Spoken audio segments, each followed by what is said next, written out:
Donc il y a ce truc social du concert, qui est le truc des groupies et des suiveurs qui vont à la messe en réalité. Ils vont à la messe. Moi, j'aime pas aller à la messe d'une certaine manière. Je m'intéresse à la théologie, tu vois, je lis les saints et les théologiens, mais la messe m'emmerde. Donc les concerts, c'est un peu une logique d'aller à la messe. Et là, le hard rock, c'est pratiquement l'intérêt, c'est le concert. En fait, c'est des hardeux qui se retrouvent en horde. Ça peut être des réunions de motards et ils se retournent au concert. Ou le truc, c'est le mec qui a le plus d'enceintes derrière et qui fait le son le plus puissant. Donc tu ressors à moitié sourdingue. Et je dois être trop intello, peut-être trop intelligent pour adhérer à ça, tu vois.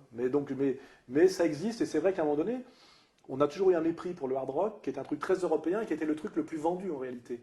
Et le look de hardeux, c'est le look le plus naze, c'est cheveux longs habillés en noir avec des Santiago portés par-dessus le jean, enfin tu vois, le fly jacket trop grand et le t-shirt noir avec des motifs dégueulasses de fête foraine, là, c'est le look le plus naze qui existe. Les Allemands sont très très doués pour les looks de naze.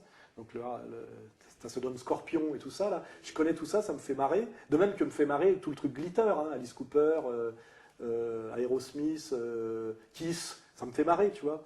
Et même dans mes compiles, j'ai des trucs genre, comment il s'appelle, Gary Glitter, tu vois.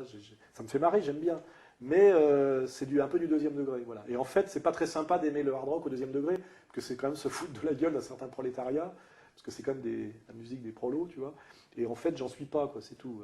Faut avoir la modestie de son arrogance, tu vois.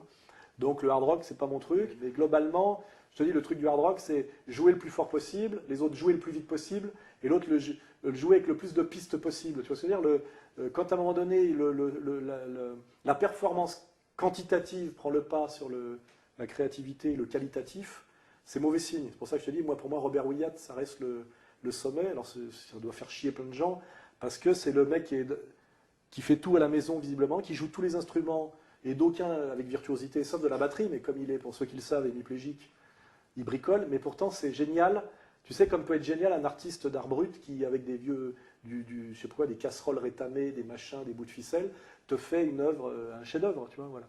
Donc, bon, le hard rock, voilà, je suis pas assez snob pour dire que j'aime ça, mais je reconnais que c'est la musique la plus vendue, et la musique des prolos, et que même à l'époque du punk, le vrai prolétariat écoutait en réalité pas du punk, qui chez nous était un truc de bourgeois branché, mais écoutait du hard rock en réalité.